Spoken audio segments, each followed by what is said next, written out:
What's going on, everybody? Welcome back to the Going the Distance podcast presented by Immaculate Sports. Twitter is at Immac Sports. Instagram is also at Immac Sports. The TikTok and YouTube, Immaculate Sports. It's episode 232, the first weekend without any type of football in a long time, but we still saw an MLB star change teams for the first time. NBA All-Star Weekend. They tried a whole bunch of new things, and we're going to talk about some of it. And we saw 15 of the top 25 teams in college basketball all lose. So it's safe to say my bets weren't good over there. But we got plenty to talk about, Kyle, including all 30 Major League Baseball teams. Yeah, it's going to be a fun one today, doing off-season grades for all of the MLB teams, some bold predictions from spring training as camps have really started to get going within this past week or two, as well as All-Star Game winners and losers. You did say it was the last weekend or the first weekend without football in a long time, but we did have our first weekend with legitimate baseball this past weekend with NCAA getting their stuff started this past week. That takes me right into my opener. My two teams, UCSB and Stanford, both got their sweeps. Stanford, I know you had a little, I wouldn't say grin, but sarcastic smile on your face there as they took down your team, Cal State Fullerton, 4-0 sweep, the rare four-game series in college baseball. Stanford was led by new freshman first baseman Rentaro Sasaki, was one of the top high school players in Japan last year, comes over stateside instead of going to the MVP draft, and was absolutely killing the ball in his first series. UCSB played Campbell, small school in North Carolina. It was actually a team that was ranked last year as well, too, I believe. 3-0 sweep, 27-7 run differential. Good starts by Tyler Bremner and Jackson Flora. Flora actually went to Foothill and was dominating in his, I believe, first start on Saturday. It was an easy sweep, and UCSB's home regular season win streak moves to at least 28 now, I want to say. So going pretty good there, and hopefully keep it continuing today with a standalone game against St. Mary's starting up here in actually a few minutes. Second part of my opener, I know this is a long one, but Mark Kotze got extended, so I do think I needed to talk about that. He came in at the beginning of the 2022 season after all of the trading away Olsen, trading away Chapman. It was pretty much dealt with an impossible task of trying to formulate an MLB team without MLB players. Struggled, of course, in 2022 and, of course, 2023. But in 24, we really saw the A's take strides. And I think you can put a lot of that on Kotze, obviously super beloved by the fans, and won over his roster pretty quickly as well, too. He got the extension through 2028 with the club option through 2029. Had a press conference, and with that being in Arizona, the whole team was there in the press conference room to kind of see that go down. And it's cool to see all the players giving him love for a guy that obviously reciprocates that back to them very well. So happy for Mark Kotze. I know a lot of people in the baseball world are for him too. Mm-hmm. Yeah, well, to start off in a response, I agree with both of your two teams probably should have been ranked a little bit higher to start off the year, but at least they definitely have a lot of time to make up for that, because we've seen at least in the 2020s, teams like Fullerton and San Diego State and Fresno just aren't the same squads. They're not going to be hosting those regionals. That's massive for your two teams, Stanford for the North and of course Santa Barbara for the South. So yeah, Sasaki's looking like a potential Golden Spikes finalist as a freshman, man. Happy for you. And Kotze, of course, like he was dealt a shit hand and he made the best out of it. And now we look like we have a possible future here with the A's. All right, my opener, very simple. The All-Star game was kind of weird this weekend. Saturday night was pretty good, but overall, Steph Curry being the hometown hero, winning the MVP. He had 12 points in that final game against the global stars of Charles Barkley, and pulling up from half court. It was your usual Steph Curry moment. I'm happy, and I think he did that for the city. And we found out afterwards from my friend Kevin, who works there, he left the trophy behind for the guys in the equipment room. So I think that confirms it right there. He didn't have to be out there, man. A lot of guys didn't play, and he did, and he killed it. So that was cool. Yeah, shout out Steph. Uh, we'll get more into All-Star Weekend as we move later on into the episode, but we do have off-season grades to get into. We'll go in our normal fashion, starting in the AL East and working our way through the AL and then into the NL.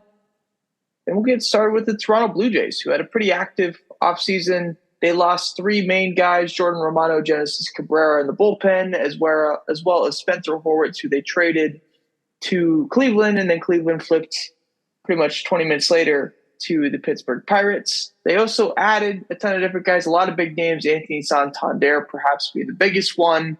Andres Jimenez, a multiple-time Gold Glover there. This one's probably the biggest name, but at this point, maybe not as impactful as Santander. Max Scherzer coming along the squad, and then getting Jeff Hoffman to be their closer, replacing Jordan Romano. They added back Yimi Garcia after they traded him away at the trade deadline last year as well, too. How would you grade this offseason for the team up north? I think Toronto gets a solid B for now. It's like the rich version of the A's this offseason. They're kind of reaching for something that might not be there anymore with Scherzer, Jimenez, and even Hoffman. But they do get Santander. Despite all the controversy, they should be at least a little bit better of a squad this year, similar to the A's in that way. They just had to set down the foundation, and the future is the future. It might blow up, but at least for this year, they should be a little better. Yeah.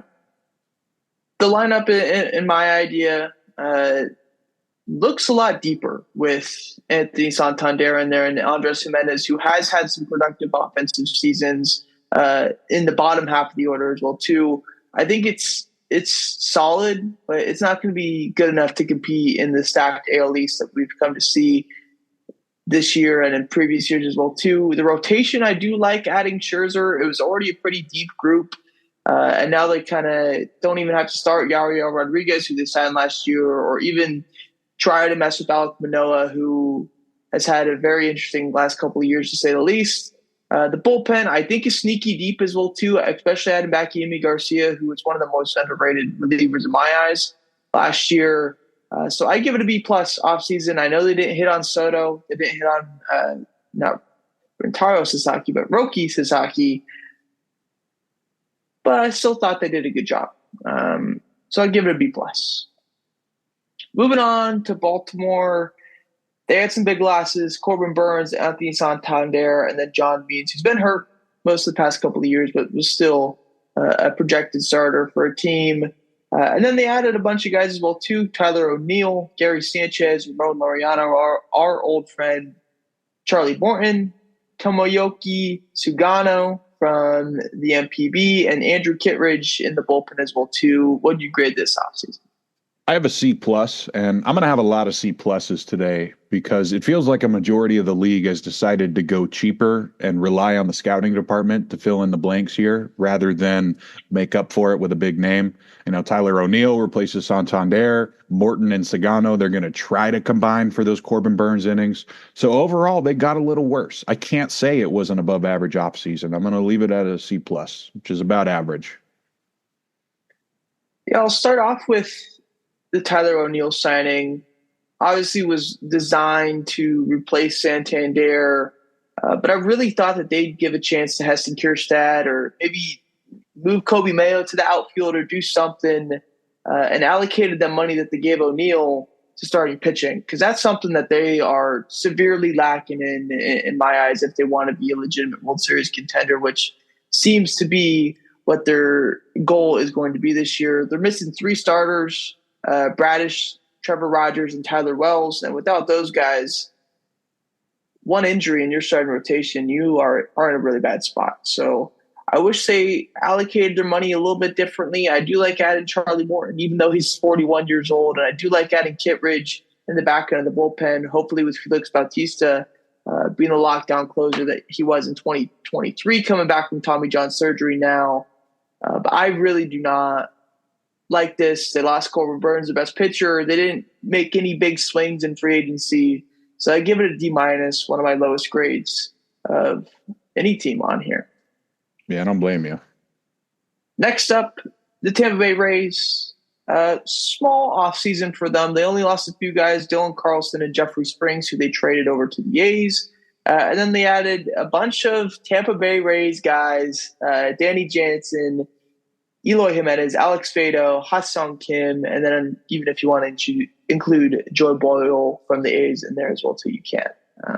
What do you think about the Rays offseason? I have another C plus here. They filled their most important needs. They saved some money and they took a couple flyers. Like you said, that's basically what they do every single offseason. Ha-Seong Kim is pretty good. I'm happy he went somewhere where he can play every day. And of course, it's Eloy Jimenez. That's the biggest wild card here. If anyone can fix him, it's Tampa Bay.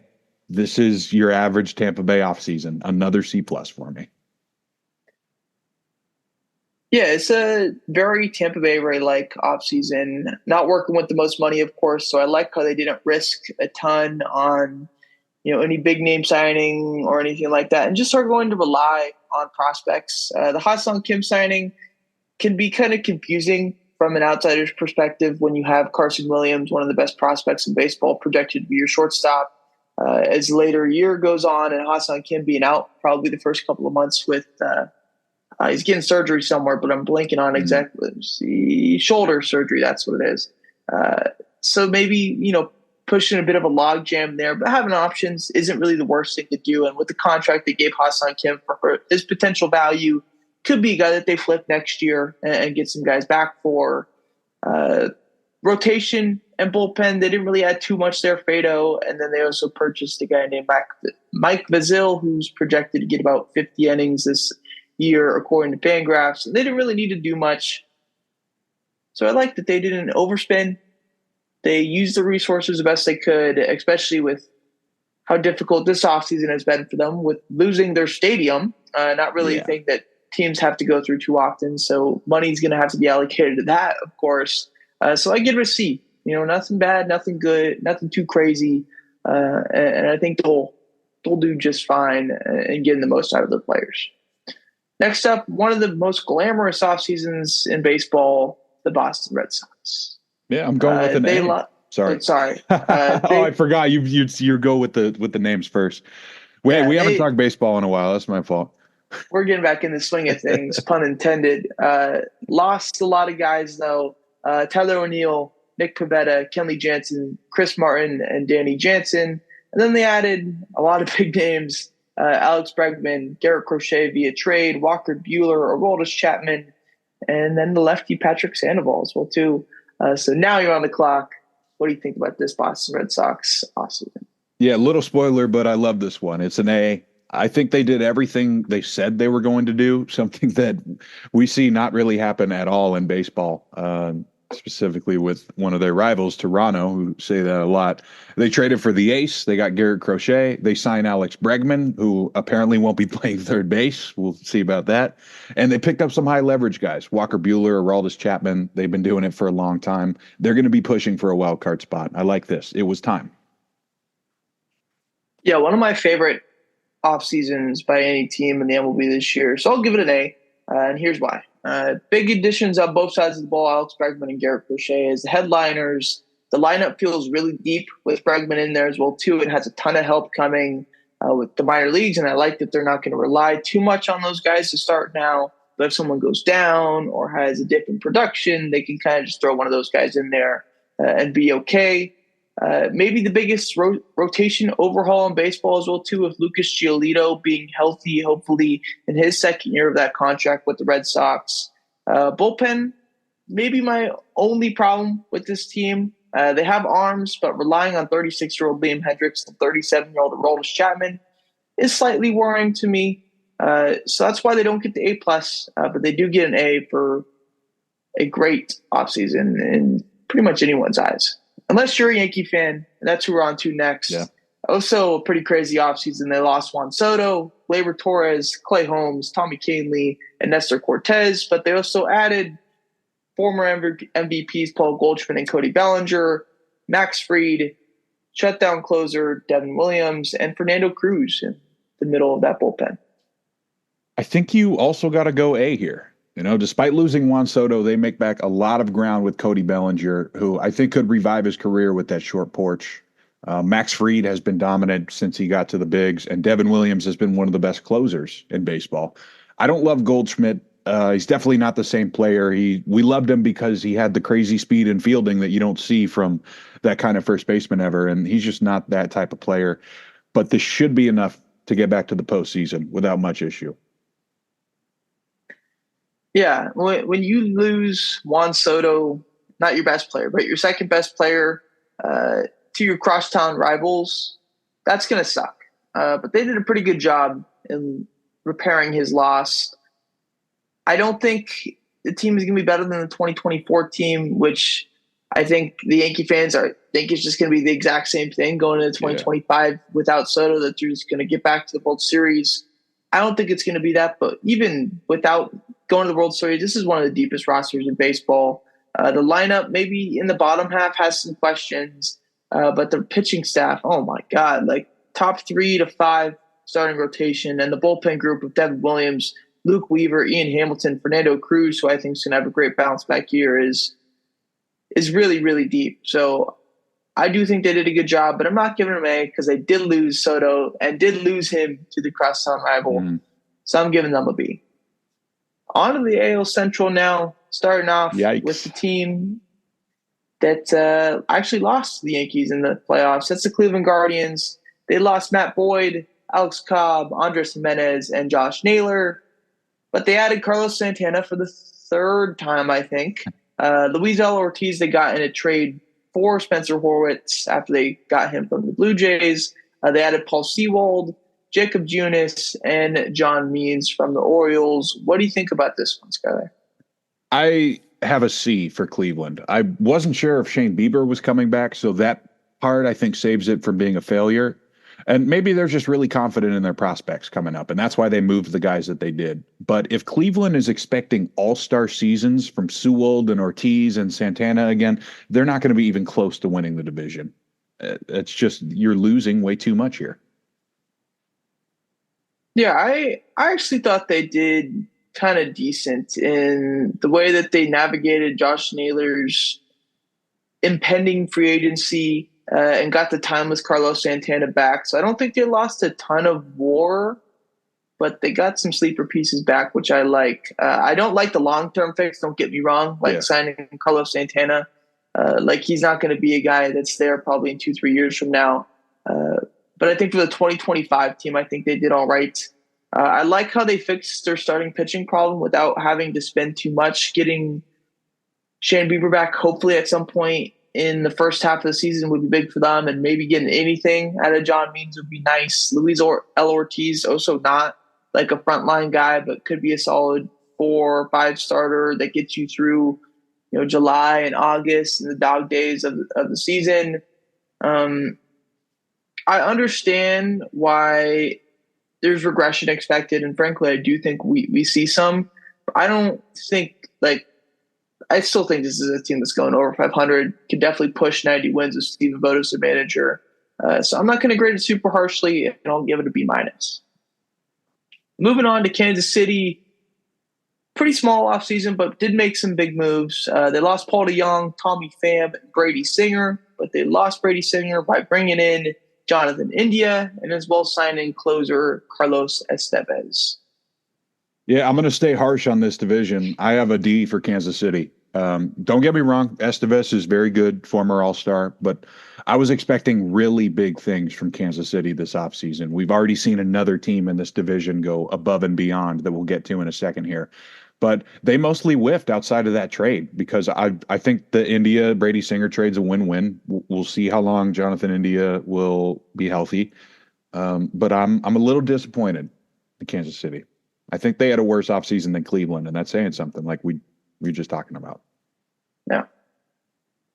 Yeah, I really wish they did more to help the lineup. When they got Jonathan India's early trade, I think in November, I was like, okay, Kansas City's kind of going for it. They had some pretty good off seasons in the past, bringing in Seth Lugo, Michael Wacha, who actually re-signed Michael Wacha going into this offseason as well, too. But they just didn't do anything else for the lineup, and that's probably the biggest gripe I had with the team after the 2024 season. They're relying a lot back on their starting pitching. I wish they got maybe one more guy to maybe fix the issue of having to start Chris Bubich, who really didn't start any games last year and has never really been the greatest in a starting role in his career. I do really like their bullpen. I like adding Carlos Estevez to already a really deep group and having that Tampa Bay influence with Quintaro that they added last year, their manager. I think he's going to be just fine with navigating that bullpen.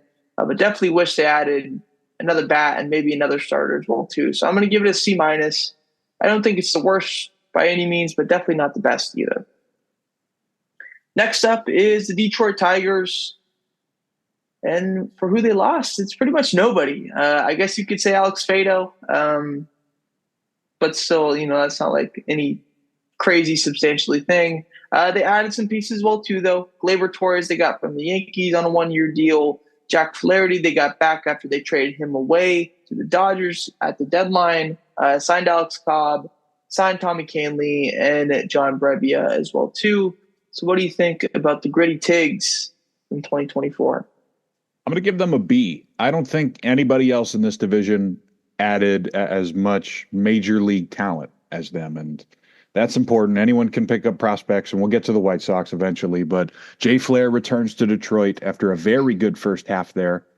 Gleyber Torres is a legitimate top-of-the-order guy, and they took a couple flyers on veteran pitching, too, and an already loaded staff. I think that's the goal for a small market right there.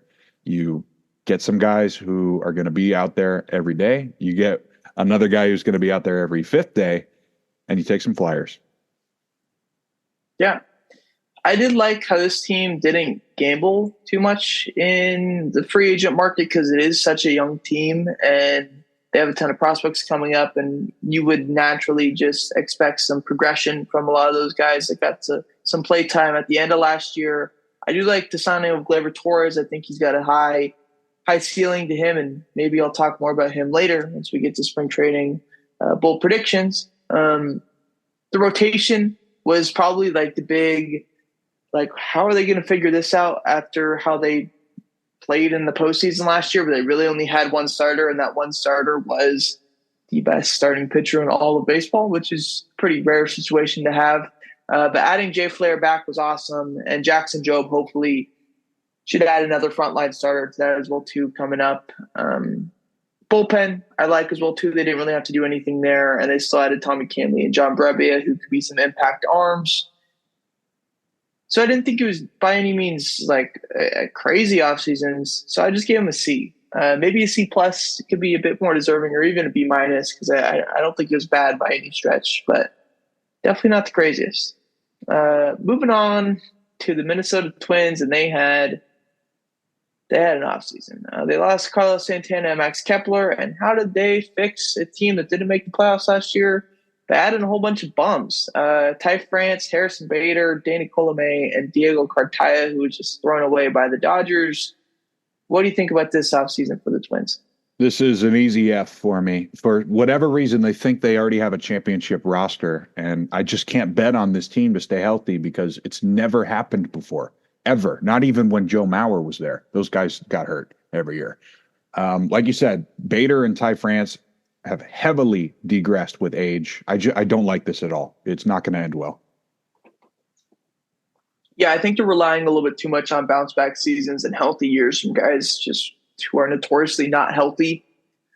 And that's not good. I do like a lot of the names that they have on the roster, but it's just not a good offseason. They didn't do anything really in the bullpen, even though the bullpen is a damn good group. Starting pitching, a pretty deep group, but again, just a lot of guys that deal with injuries. So I wish they just gave themselves some more insurance. And I know it can be tough sometimes because sometimes you have to get guys to minor league deals, and you couldn't really do that with some of these guys that were on the free agent market this year. But not doing anything was not the way to go about it. So I give it a D minus. Maybe just giving them the benefit of the doubt and not for an F. So that's where I stand with that. All you got to do is trade Griffin Jacks to Boston for Willie Abreu, and you're good. Yeah, I could be down with that. I think they can make that work. Um, Moving on though Yeah. to the Chicago White Sox, I did like that. I was just thinking about that for a second. That's why I wasn't saying anything. Um, White Sox, last team in the AL Central. They lost three guys who didn't really do much for them last year, but Nicky Lopez, Michael Soroka, and Yon Moncada, as well as a handful of other guys that just were barely on the team. And they added a whole bunch of different dudes: Mike Tauchman, Josh Rojas, Matt Thaiss, Brandon Drury, Austin Slater, Michael A. Taylor, Martin Perez. What do you think about the South Side's offseason? I gave them a B. I think they're tied with Detroit because I don't think they had any other option but to sell this offseason. And it's unfortunate, but we know too much about it. Sometimes you're just not able to bring guys back. I think watching Joey Gallo and Brandon Drury get at bats again will be fun at first. But the real reason they don't fail the offseason is because they picked up some really elite prospects. Kyle Teal, Braden Montgomery. They shouldn't be too far away from joining the top of the order here in Chicago. Yeah, I think they did a great job this offseason by not spending much. I do really like the Garrett Crochet Hall. That's, of course, the guy I forgot to put in the loss category for best player from last year, of course. And they kind of just had – it reminds me of the Nationals offseason last year, but they added a handful of guys, Joey Gallo being one of them, with the hopes that one or two of them just turn into something. And they can flip them for prospects at the deadline. And I really like that. And so whether it's Tauchman, Rojas, or any of the seven guys I mentioned, I would say at least one or two of those guys get them back something that they could use eventually at some point. And I also like that the guys that they signed aren't like blocking anyone's path to the majors as well too. Teal, Montgomery have clear paths to the big leagues, although Montgomery's a bit farther out than Teal is. And the starting pitching, like there's going to be Hagen Smith, Noah Schultz, whenever they want to come up, they're going to be just fine there. So I do think they did a good job. They didn't make any terrible contracts. This team is still going to suck, don't get me wrong, but I think they did a good job with the resources that they had. So I give it a B plus, my highest grade for the division, I believe. Yeah. Yeah. Moving on to the AL West, we are a third of the way through. Looking at the Anaheim Angels, they lost Patrick Sandoval and Griffin Canning, a couple of starters, but they added a bunch of guys as well too. I saw something saying that if this was a 2019 team, that they would be like the best team in baseball. We added Jorge Soler, who hit 48 homers in 2019. They added Yon Moncada, who hit over 300 in 2019. Added Tim Anderson, who I think won the batting title in 2019, as well as adding Travis Diarno, J.D. Davis, Kevin Newman, Yosei Kikuchi, Kyle Hendricks, and Kenley Jansen. What do you think about this one for the Halos? I have a C. They definitely picked up some big league players. You know, Soler and Moncada, definitely not the same guys we're used to, but they're above league average hitters. And Kikuchi is a good vet you need for the rotation that has been awful there for a long time. But it's about the entire construction here that kills it for me. You know, Trout's finally moving to right field, but it's probably too late to win with him now with the type of guys they've surrounded him with. So, you know, maybe if this was the Mariners, it'd be a slightly better grade. But since Mike Trout's moving to right field and everyone sucks in the outfield, I don't know how this is going to play out. We're seeing probably the most roster turnover from 24 to 25 out of any team, maybe the White Sox as well too. But we're still not going to see enough from these guys in order to compete in the AL West or just in the AL in general. They could maybe flip a few guys at the deadline, like I just mentioned, the White Sox could, but I don't have faith in the front office to do that. I think even if they're like 15 games behind, once we get to the deadline, they're going to be like, oh, we still have a chance, you know, and just, I don't know, try to do something stupid and buy and, you know, bring their first round prospect up like 20 days after he gets picked or something like that. Do that again. I'm not going to, you know, go too far in on a team that did do stuff, though. I think doing anything is better than doing nothing. So I will give the Angels that credit. I do think it's better offseason than they have had in the past for taking a chance on some guys and just not throwing anybody, you know, $55 million, whether they had a good season or not in the past. But the rotation needed help.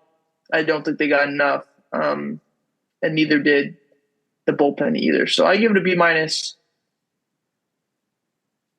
Not terrible, not great, but passing for sure. Next up, the Houston Astros. They lost Alex Bregman, Kyle Tucker, Yusei Kikuchi, and Justin Verlander, while adding Isaac Paredes, Christian Walker, Taylor Trammell, Hayden Wesneski, and then, of course, one of their top prospects in Cam Smith. I have a C+ for Houston. I don't mind the new pickups. Christian Walker, Paredes, they're going to rake at that ballpark. But they lost a lot more value than they gained this offseason. You know, you lose your best player, Tucker. I get it. He's probably going to walk. But you also lose your captain, Alex Bregman. And that one's going to be hard to replicate because no numbers can make up for the leader of a squad right there. And you may think it's Altuve, but that's a Gold Glover, Silver Slugger, first-round pick, been there for his whole career type of guy. That's gonna leave a mark on that franchise.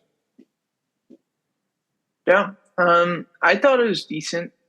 Honestly, the Bregman situation, I know it completely sucks losing him, but I like that they didn't budge and give him like $200 million or something like that. He's not worth the $40 million that the Red Sox gave him. I think it works for the Red Sox because they had money to spend, but the Astros don't. They know that contracts are coming, and maybe they even have a chance to get Kyle Tucker back in the season from now when he hits free agency.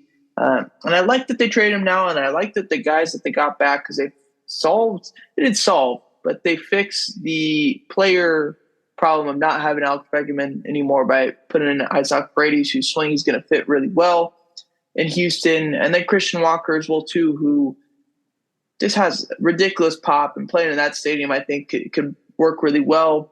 My only gripe with them this offseason is that they didn't add a starter. I like Wesneski, but he's kind of lost his appeal as being a potential starter for me. So I give it a B. I don't think it's a bad offseason. Maybe a B minus would be better suited for it, but definitely not like they didn't add enough to get to an A, of course.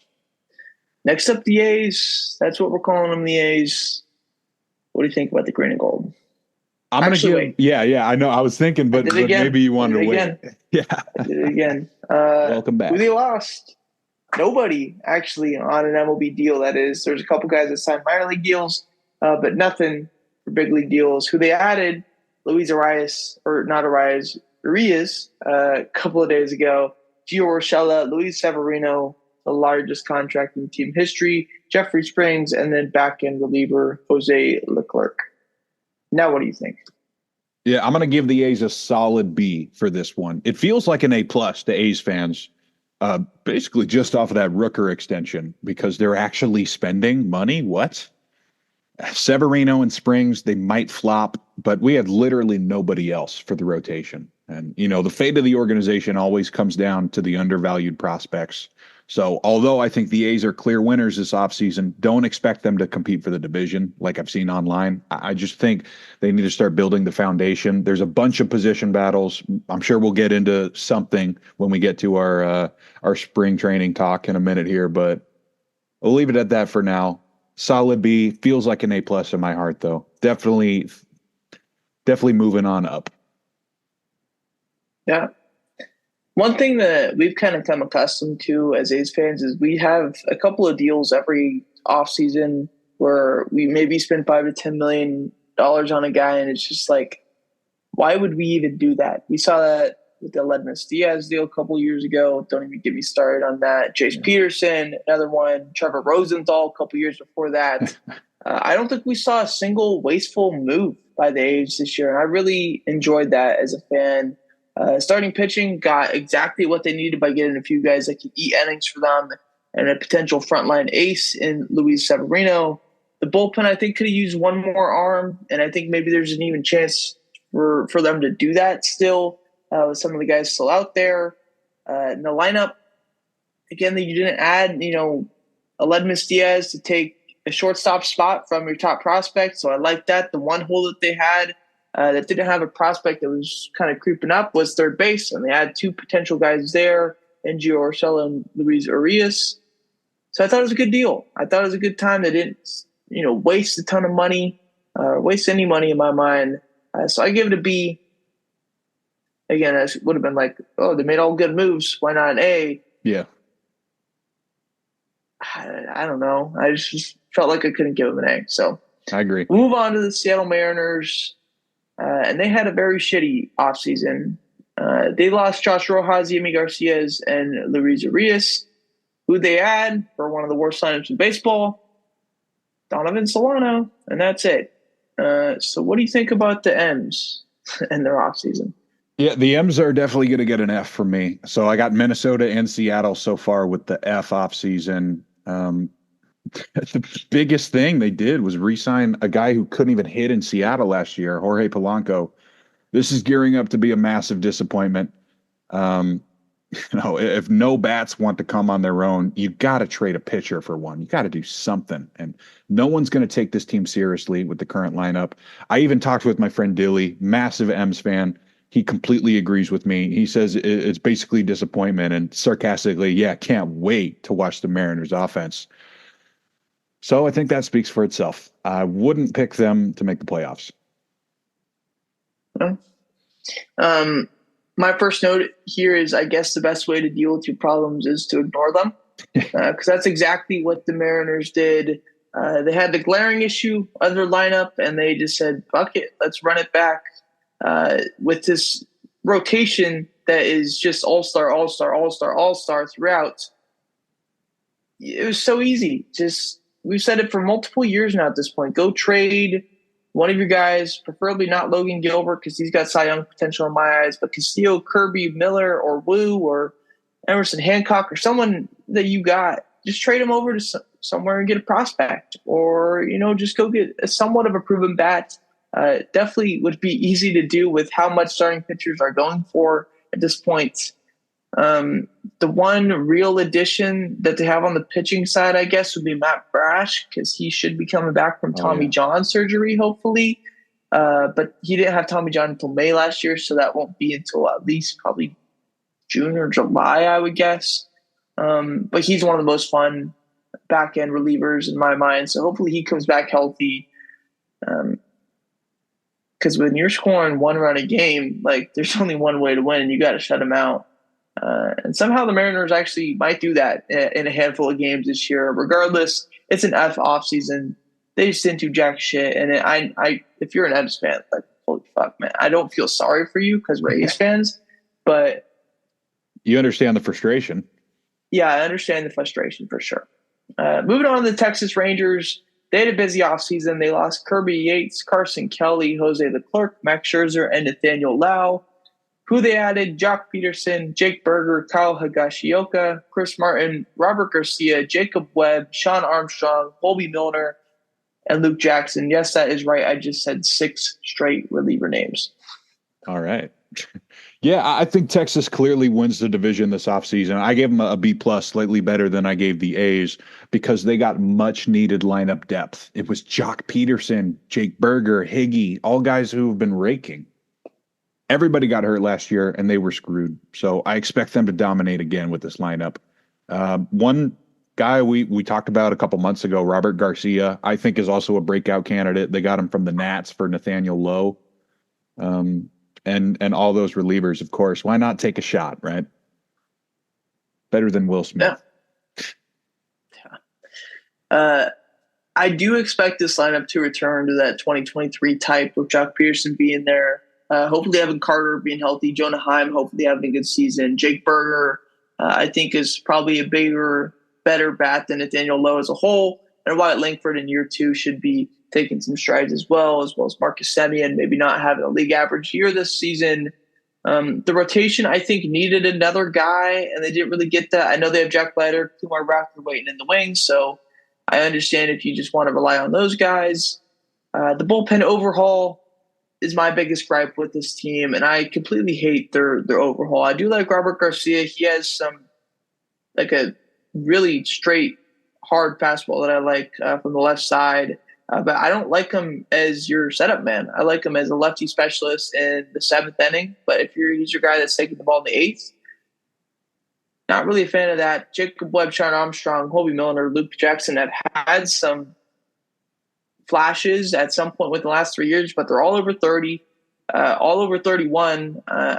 and everyone except for Jacob Webb is over 33. So you're adding a lot of old arms to your system.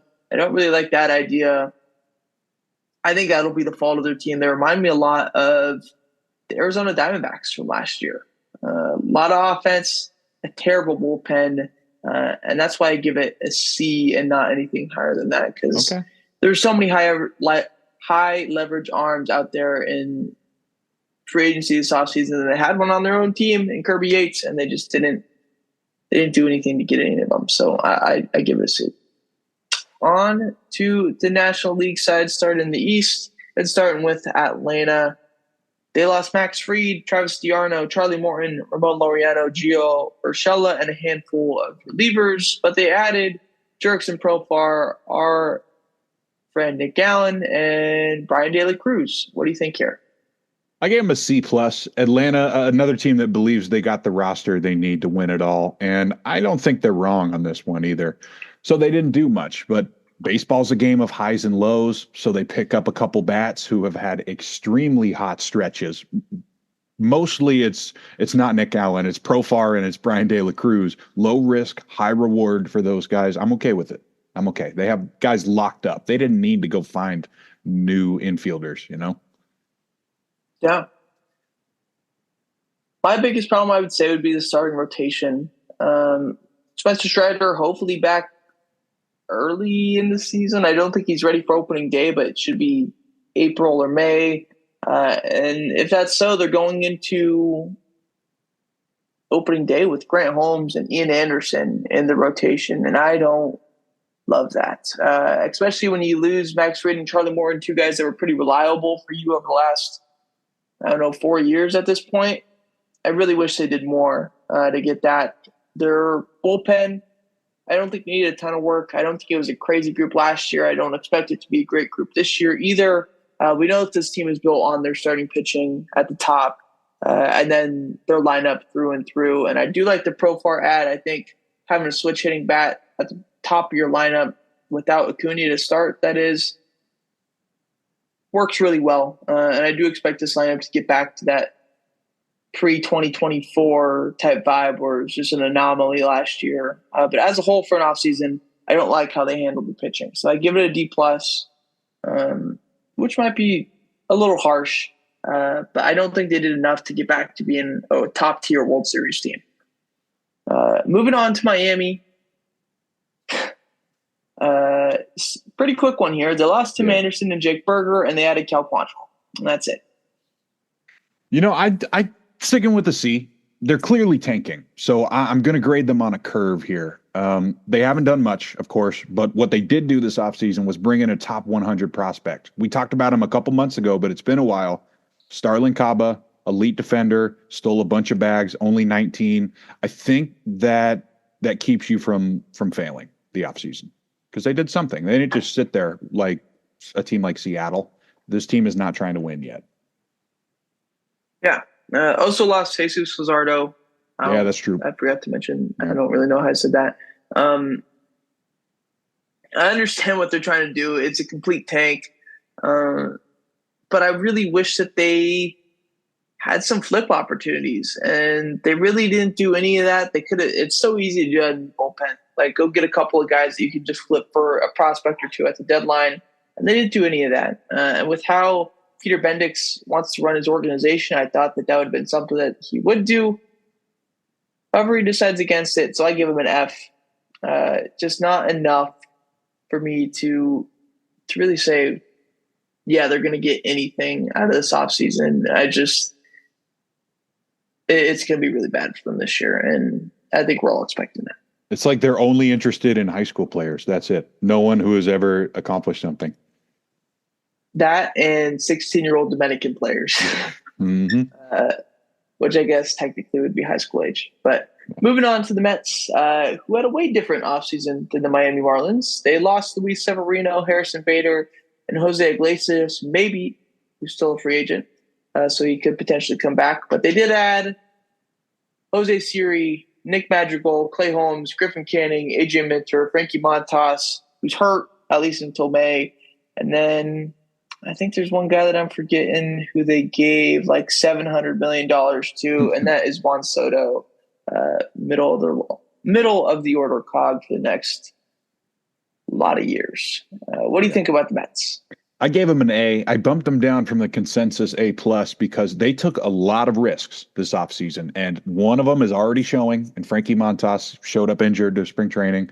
But they ended up getting that biggest prize of the offseason, Juan Soto, along with some remaining important pieces, Alonso, Manaya, Winker.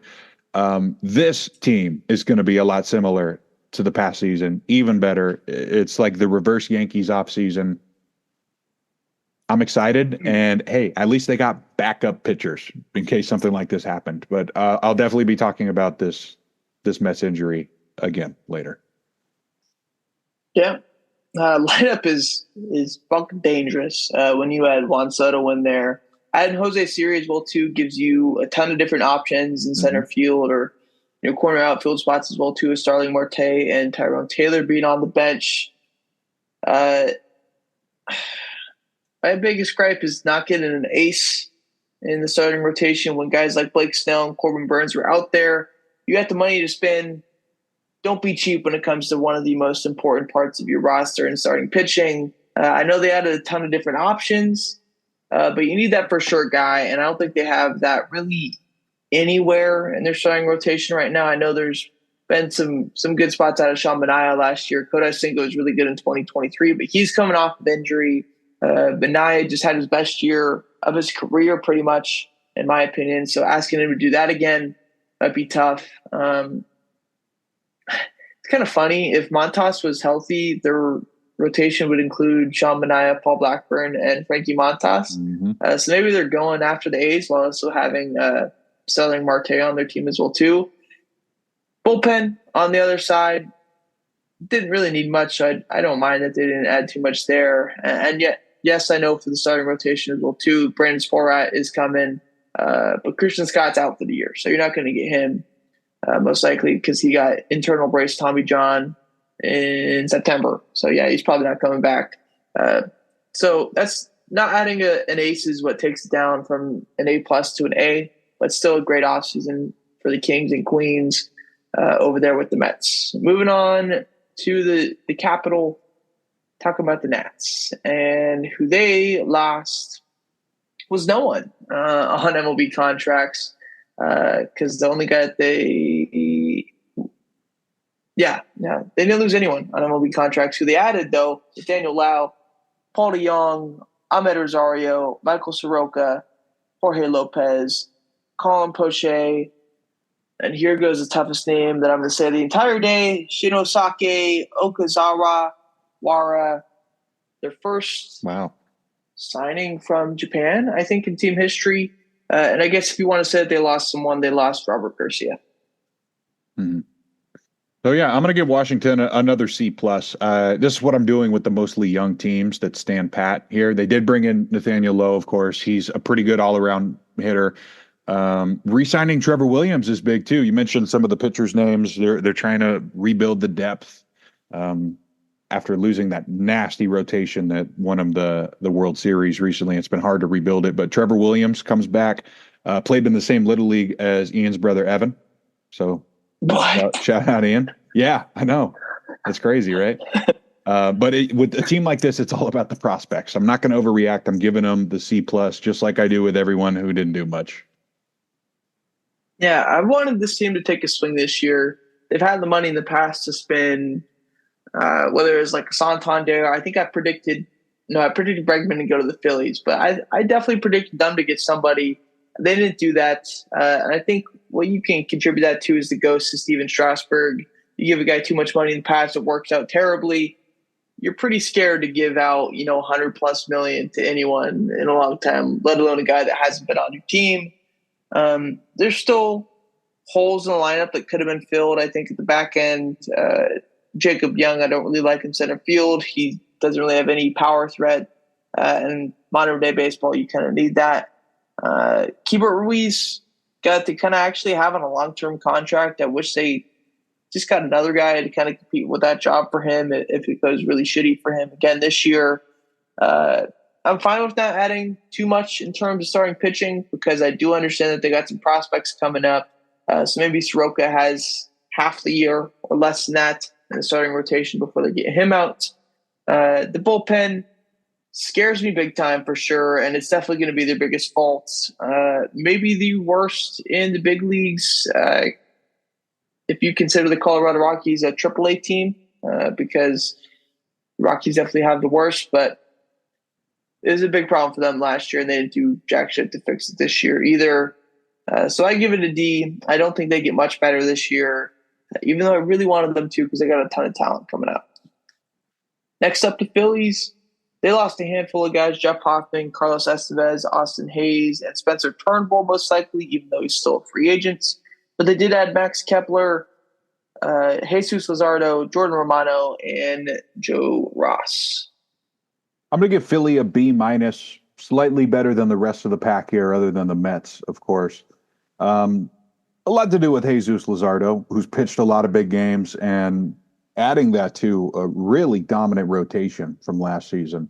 And I know the last time we talked, you wanted them to bring in some bigger names in the lineup, but this is another team that likes to trade a lot. So I think you can bet on Kepler and even Romano in the bullpen to hold things down until the deadline. I think they're going to be okay. B minus seems like the best you can do without spending money, right? Yeah. Lineup didn't need too much help. I know I really wanted them to, but when you really look at it, it's still a pretty damn good group. Luzardo makes the rotation sleeper for the best in the league that's not in Los Angeles. And the bullpen lost more than it got. The back end is nice with Romano, Strom, and Keckering, but it needs help in the front end. Tanner Banks, Joe Ross, Taijuan Walker, that doesn't really appease to me too much. And I know they're not probably going to use their bullpen less than any other team because of how good their starting rotation is. But it never hurts to have arms, especially with how common injuries are with pitchers nowadays.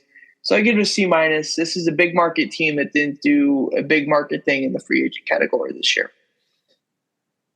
Next up, moving on to the NL Central, starting off with Milwaukee. They lost Willie Adames, Frankie Montas, Hobie Milner, Colin Ray, and Gary Sanchez. They added Caleb Durbin and Nestor Cortez in the Devin Williams trade, who's another guy that they lost, and then also added Tyler Alexander in the bullpen.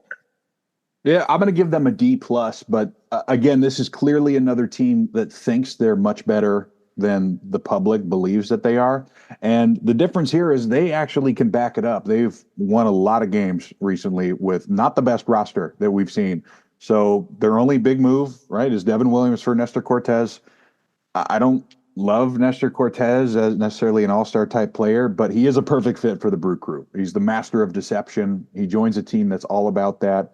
And the bad thing is they've watched everyone around them except for one team get much better. That's what I'm worried about.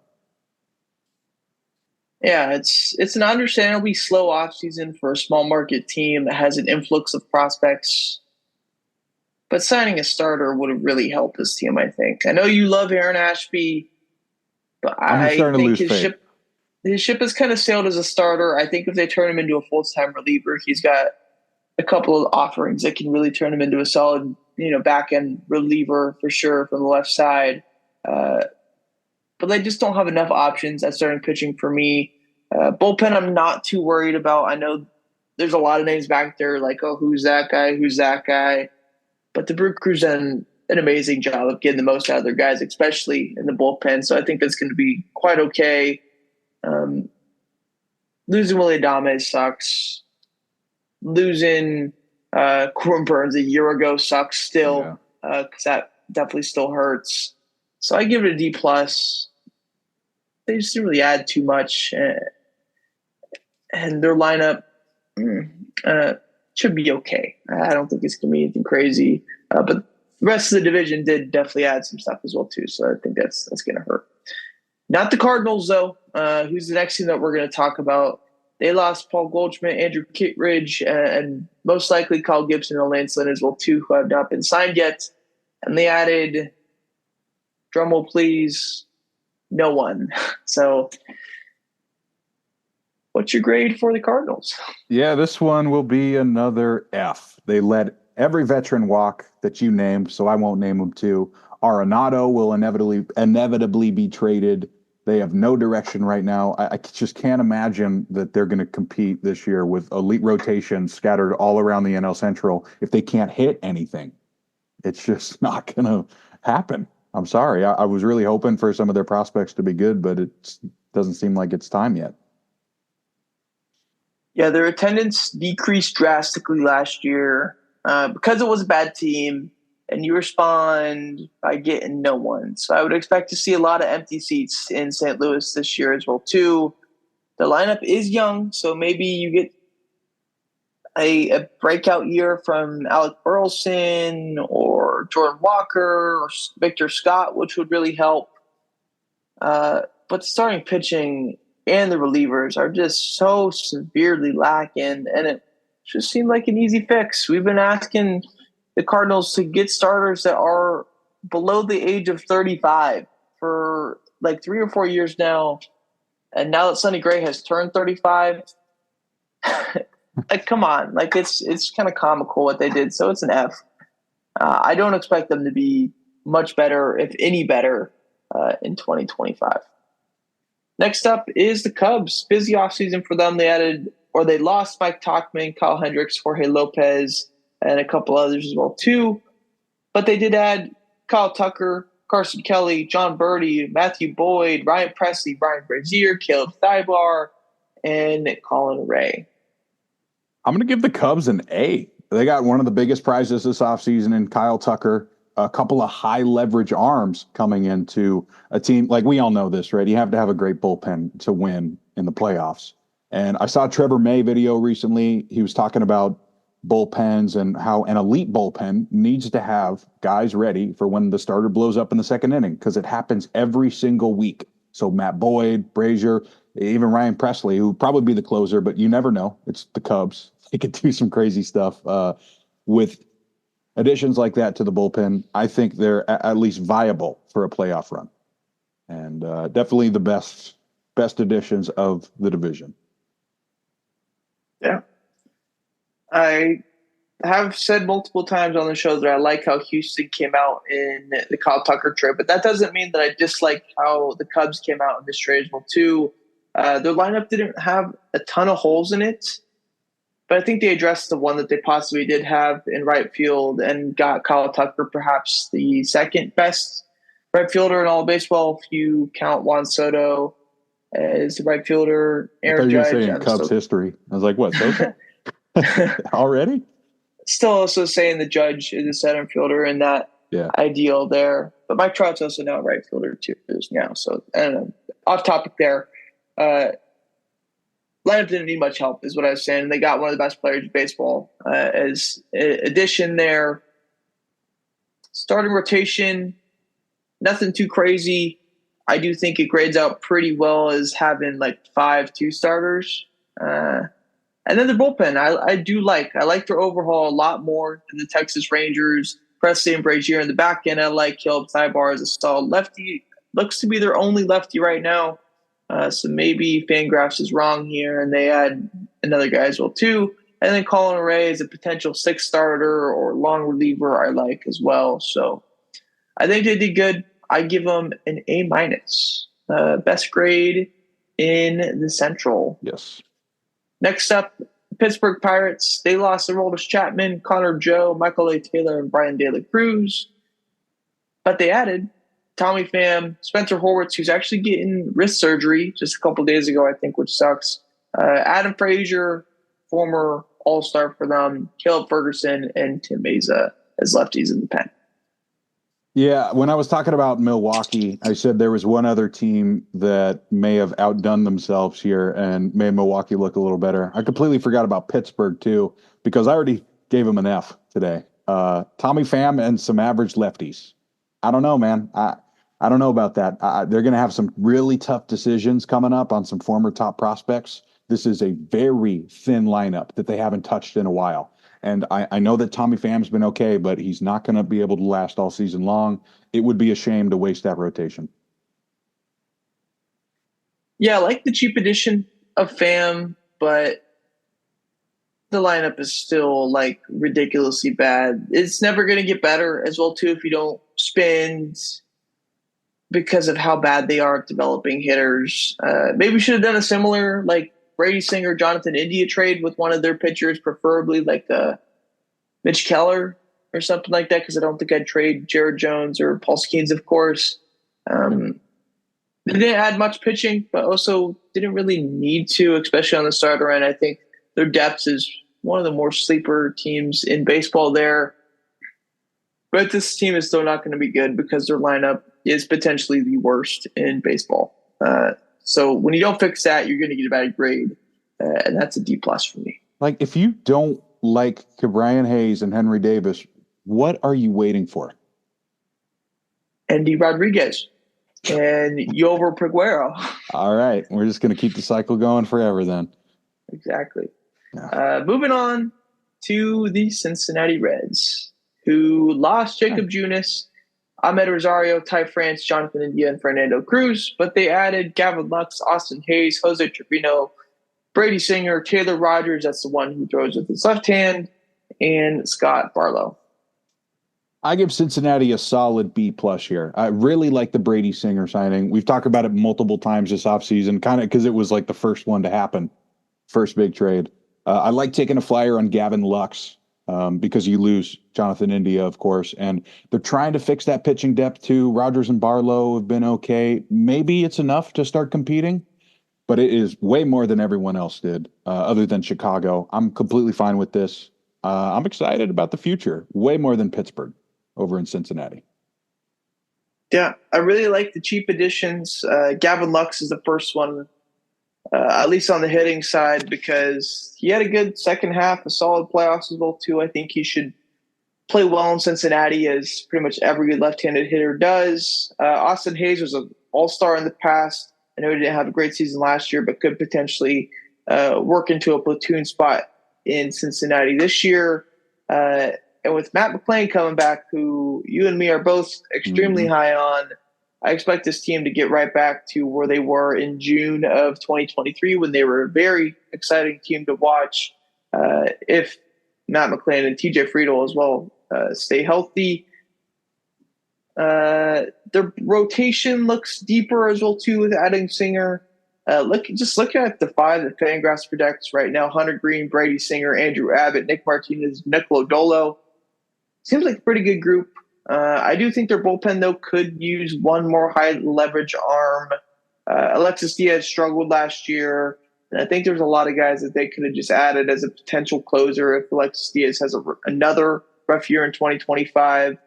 Regardless, I still think it's one of the best off seasons in the NL Central, so I gave them a B-. Definitely leaning Cubbies, but I could see them winning the division. They just got to stay healthy. I could too, for sure. Moving on to the NL, not Central, the West. The last division we got, starting with the Snakes, who lost Christian Walker, Jock Peterson, Kevin Newman, Paul Sewald, Josh Bell, and Slade Shashini, but added Josh Naylor, Corbin Burns, of course, Kendall Graveman, and Shelby Miller. I'm giving the Snakes an A. Corbin Burns replaces a bad year for Montgomery. They get Josh Naylor. They replace the older Christian Walker. Kendall Graveman is always good. For me, it's about the mentality. You cannot shy away from the Dodgers or you won't even have a shot. But they're going after him here. I respect the reload from Arizona because they can beat LA. They did it once before with this core. It's not impossible. Yeah. The one thing I don't like about this offseason is taking out Jock Peterson and putting Pavin Smith in that spot. I think they definitely lose some firepower there. But outside of that, their lineup is still going to hit. I still think Pavin Smith could have a solid season as well too. I don't like that they just re-signed Geraldo Perdomo again because I do like Jordan Lawler. And I've been hearing third base rumors for years, though. Maybe they already knew they were doing it. Who knows? They got Geno Suarez at third, and he hit like 30 bombs last year. So I don't know. To Seattle. They could use them. They could use Lawler as well too. The rotation though does look good, and it looks super deep right now as well too, with 6 potential guys that could take the ball for them and feel comfortable with. if Jordan Montgomery and Eduardo Rodriguez had bounced back years. The bullpen I hated at the end of last year and was probably the reason that they missed the playoffs. This year, I like it, even though that they didn't do too much. If Kendall Graven has a good year and you have the back end of AJ Puck, Justin Martinez, who is straight up nasty, and Kevin Ginkel, with maybe Ryan Thompson and Kendall Graven and maybe Joe Mantiply, former All-Star, having good seasons, it could really work. So I think they did a great job. Like you said, there is no big scary Dodgers for them as well too, which I think plays a factor because they beat them before. Again, way different teams still. They didn't have Ohtani, they didn't have Blake Snell, Tyler Glasnow, Teoscar Hernandez, Roki Sasaki, all these different guys.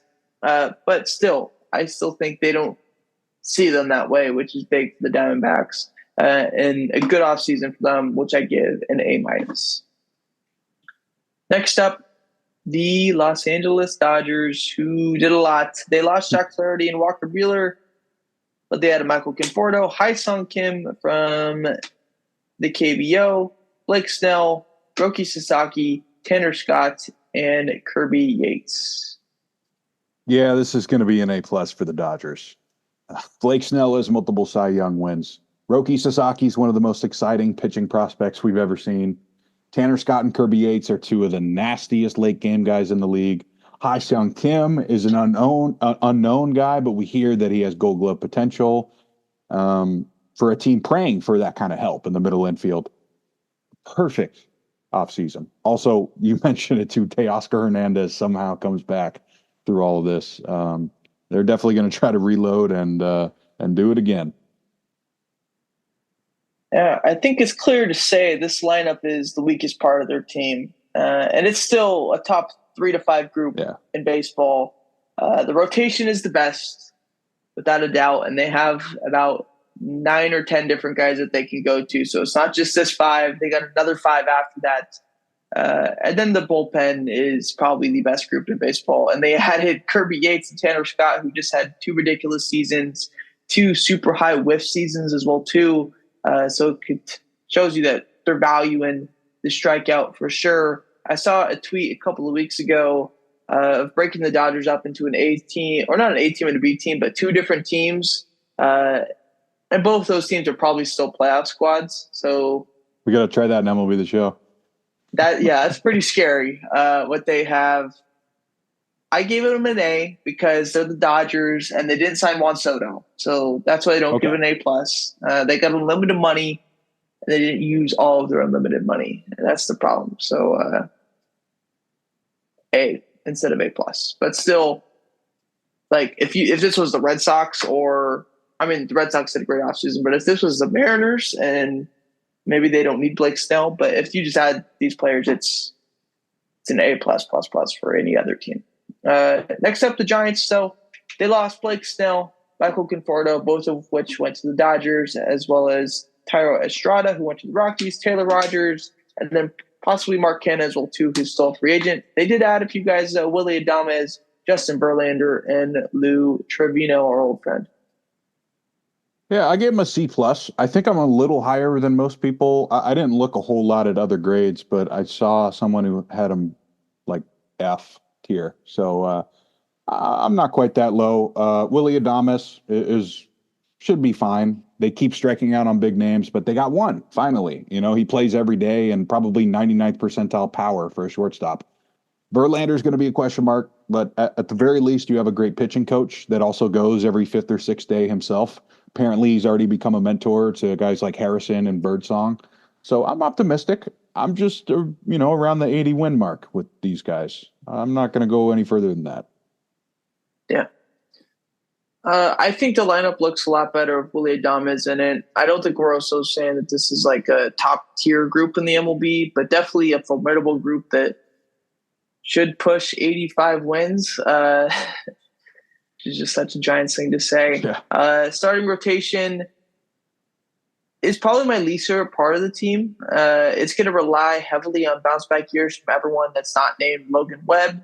But the good thing for them is that the 5 that they go into will probably not be the 5 that they end the season with, because they got some guys weight in the minor leagues, as well as some guys coming back from injury. So I do like the options that they have there, and I think the bullpen. I described it as having a lot of diversity, but I don't really know if that's the best word for it. They got a ton of different arm angles. Ryan Walker, I think can compete for reliever of the year. Then you go to Tyler Rogers, who's practically throwing it out of the dirt. Camilo Doval, who kind of looks like a bit of a right-handed Madison Bumgarner. Eric Miller, a big, tall lefty who throws hard. Sean Hedgerly, who's 6'10". Victor Wembanyama on the mound. Lou Chirino, who's really nasty. Randy Rodriguez, who could push triple digits, and Tristan Beck, who's just your basic guy, I guess. But they got a lot of different angles, and I think that can make it really tough and really tough to deal with as a whole. A lot of uncomfortable at-bats.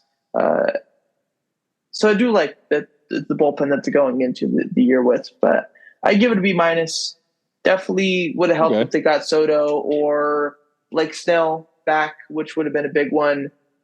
Just the starting rotation, I think, is probably the thing that takes it away from like a B+ or even an A. If they got Blake Snell back, would have been really nice. Yeah. Next up, the Padres. They lost Jerks and Profar, Hassan Kim, Tanner Scott, Dodgers, Kyle Higashioka, Donovan Solano, and Martin Perez. They added Jason Hayward, Connor Joe, Nick Pivetta, and Kyle Hart from the KBO. I see your face already. Tell me what you're thinking. I gave him a D-. I didn't give him the F because I understand that they already have their core. Those guys aren't going anywhere, especially a guy like Jackson Merrill. They love to trade after the season starts, but these guys got to wake up at some point and see what everyone's doing around them. You know, they get a back-end starter in Nick Pivetta, but the lineup replacements are Connor Joe and Jason Hayward. That's not good enough. That's worse than when they went into, was that Japan or Korea last year for the first series? With the Dodgers.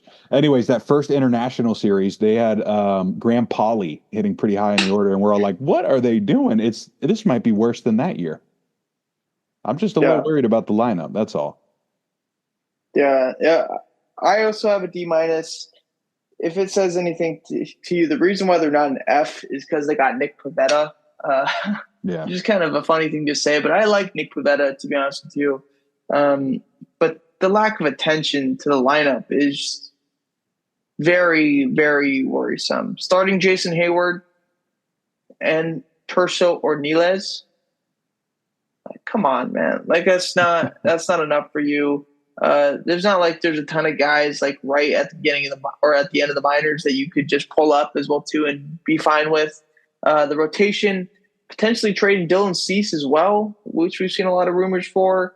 If they do that, it's big trouble for this rotation because, again, they don't have a lot of guys outside of Michael King and Yu Darvish, Nick Pivetta that I would really trust as a starter. Kyle Hart coming back over from the KBO. We'll see how that goes for him. The bullpen, nice back end and didn't really need much work, so I'm not grading that too harshly. But, man, it's like Joe Musgrove's out for the season with Tommy John. Like, they just not doing it, man. I really can't believe this is how they had an offseason. And I think they're definitively the third or fourth best team in the NL West behind the Diamondbacks now as well, too. Mm-hmm. Last team we got the Colorado Rockies. Slow offseason for them. They lost Cal Quantrill and potentially Brent Rogers, who's still a free agent, but they did add Tyro Estrada and Kyle Farmer. What do you think here? F. Tyro Estrada sucked last year. Kyle Farmer is what he is. He's a utility guy. Really, no guys who throw 100 with a slider that you're even going to take a shot on? That's what surprised me. These guys aren't even trying right now to at least find a guy to flip, right?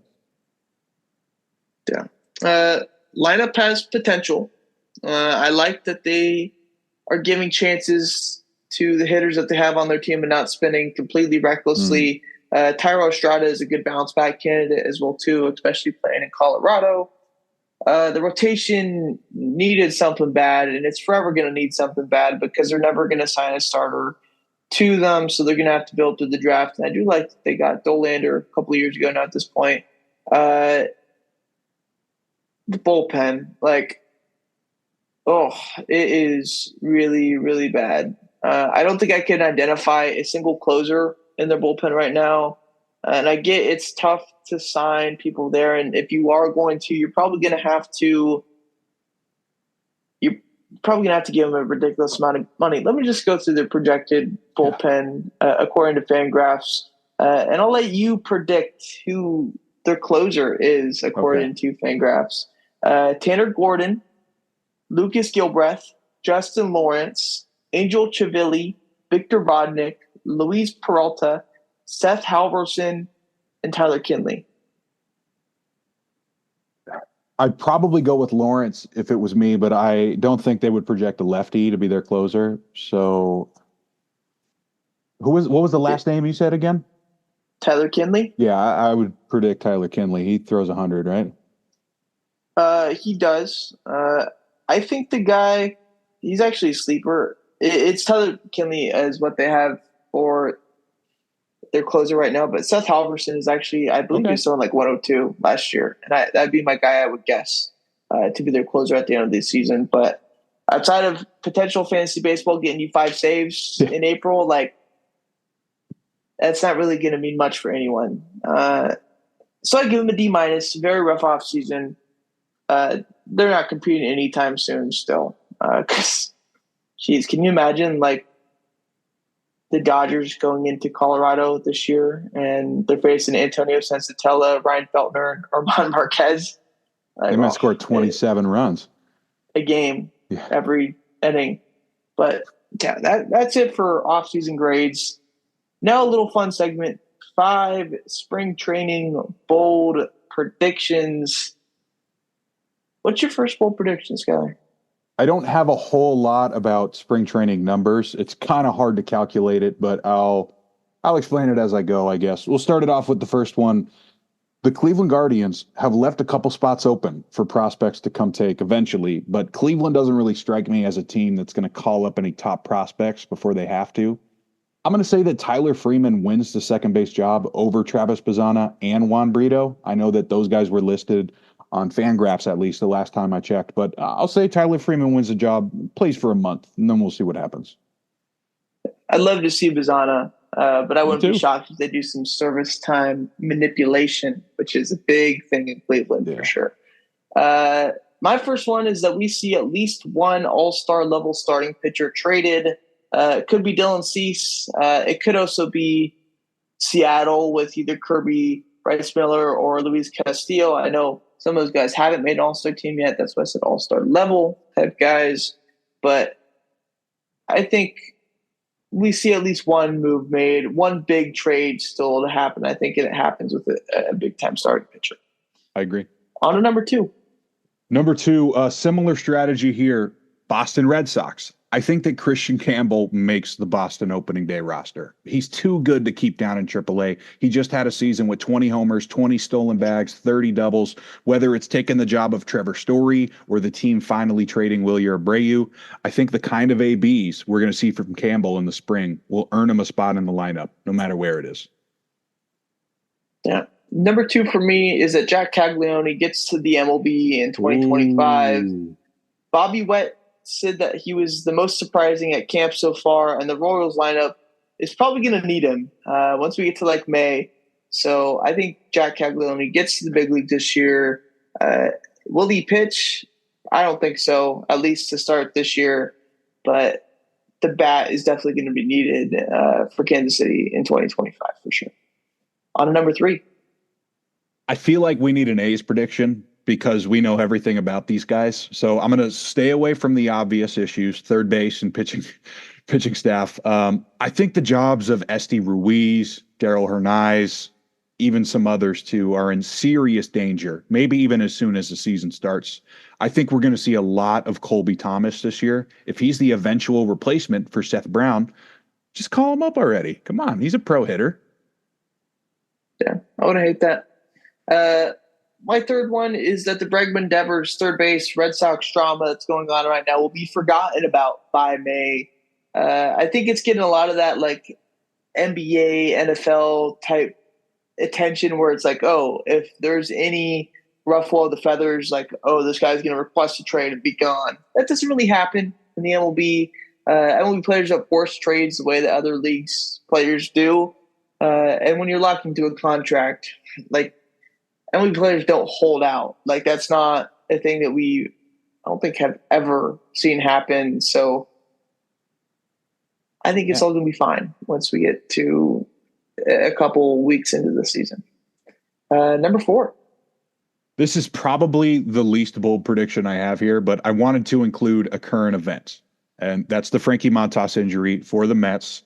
I know he's currently listed as number 5 on Fangraphs, but I still think outright Paul Blackburn wins his rotation spot, whether it's 4, 5, 6, 7. I don't care. If he keeps the ball out of the seats with his sinker this spring, he's going to be at least the number 5 guy. He's thrown more innings than Griffin Canning. Of course, so if they go with a 6 or 7 man rotation, it doesn't even really matter here. They're all going to pitch at least a little bit. But if we're talking strictly 5 guys, I want Blackburn going. Yeah.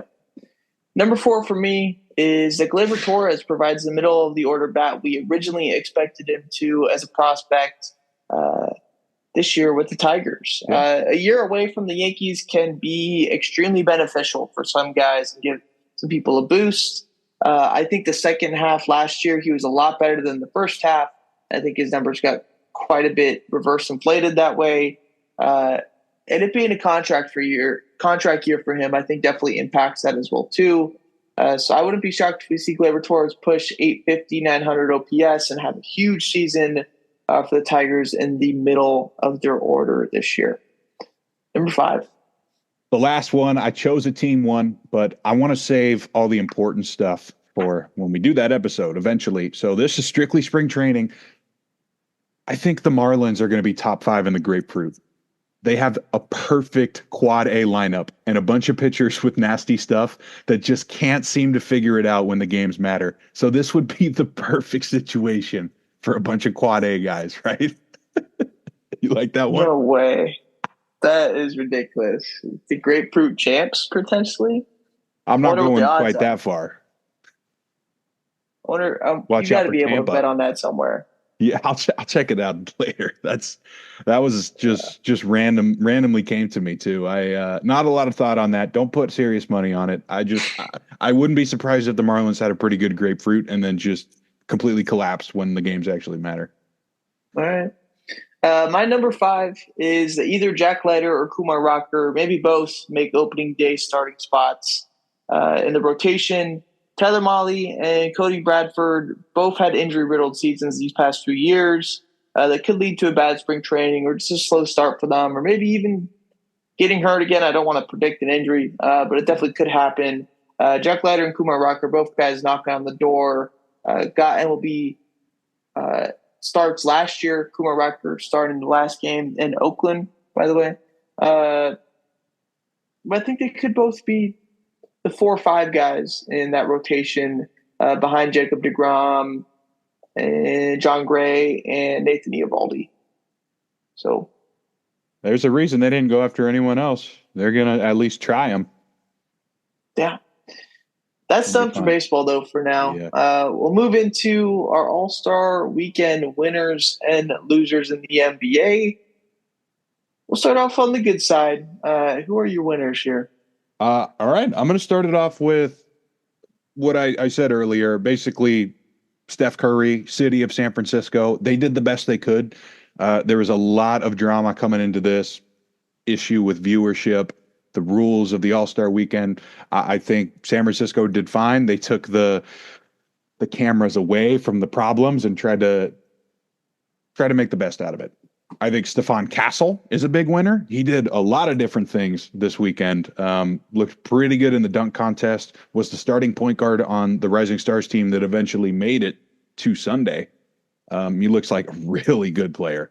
The TNT crew, even though they actually didn't lose their jobs, they're going to keep their show for a couple more years. They won't be able to do the All-Star game anymore. So the send-off was pretty cool. Don't really like the commercials, though.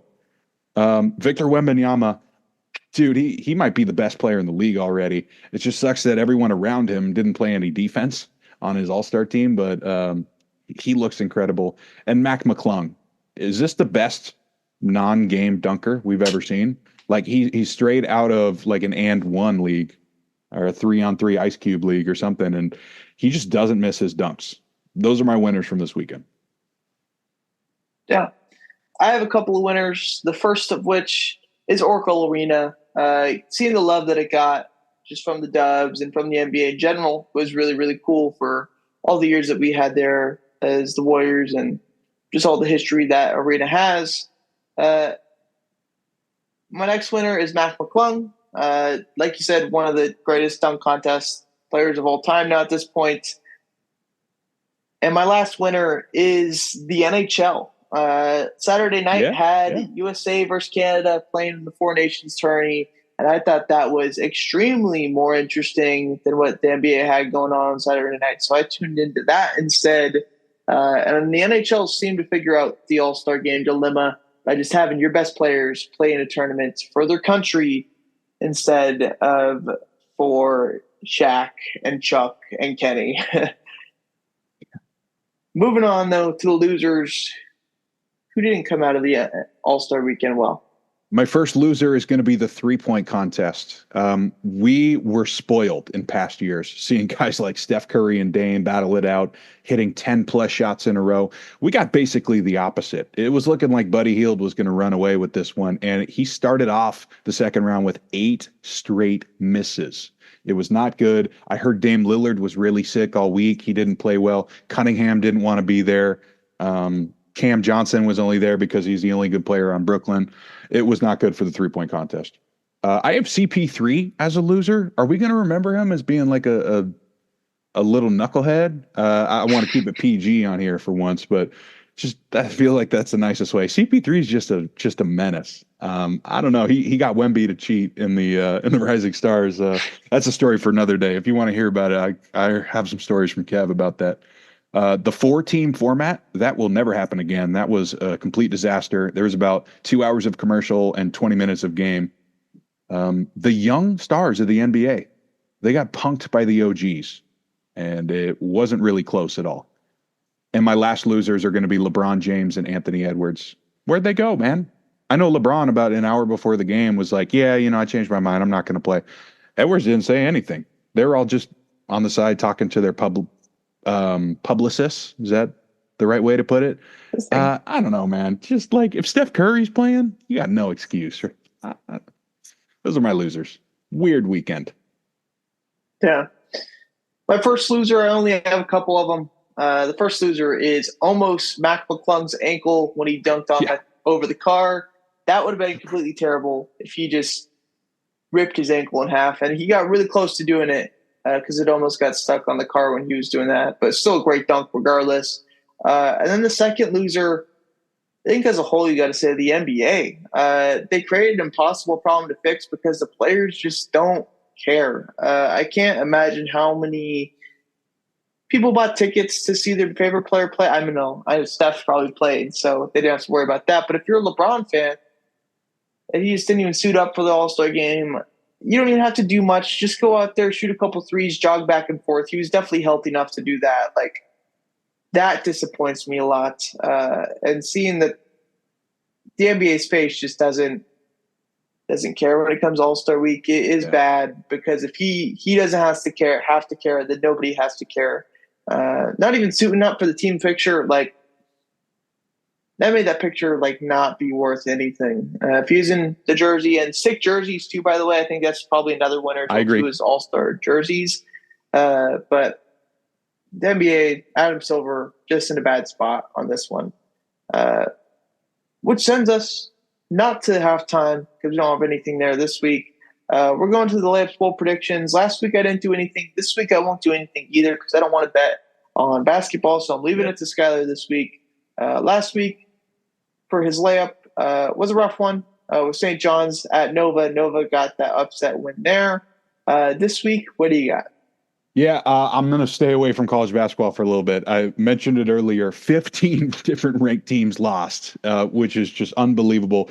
That's going to make March Madness very exciting. But until we get to March, I'm good off of college picks. So I'm going back to the pros. It's a lot more predictable. I got the Celtics -7.5 at Philly on Thursday. Joel Embiid might be back, but Paul George is awful right now. He was like 1 for 11, 2 points. He's the only guy on the court. Like, what are they supposed to do when the guy making the most money is terrible? There's no way they could compete with Boston on Thursday. Last week, bold prediction for Skyler. He had number 2 over Bama, number 2 Bama over number 1 Auburn. Jeez, and is that still considered the Iron Bowl? Do they do it I don't know, man. Basketball. Anyways, So. Auburn got the win, so that does not count for Skyler. This week, what do you got? Yes, Bama blew like a 6-point lead with 2 minutes left. That made me not want to bet college basketball ever again. So I'm going to go back to a familiar bet I did right before the All-Star break. Warriors are going to win in Sacramento on Friday. They almost did it last time. Now they got Jimmy Butler. They could hit some free throws in those late game situations, something they have desperately been needing and been getting from Jimmy Buckets. I don't know. Like we talked about last time, I don't know if they're a top 12 team in the league, but I think they're going to try their hardest to get into the play-in. And it starts right here at Sacramento. They should beat them. Yeah. Oh, so they don't play games until, I think, Thursday, right? Or is it Wednesday? That's the first game. There's like a remake game on Wednesday with the Hornets. And that's it. These the only game motherfuckers playing, man. They don't play anyways. Like, ugh. It's just NBA's getting on my nerves now, and you're getting paid too much money to be playing that much.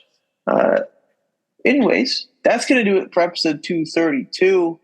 Next week, more spring training headlines, Brett, potentially. Maybe another NBA power rankings.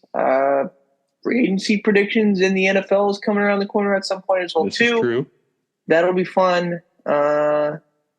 But we are in the dog days of podcasting for sports when we ain't got a ton of stuff going on.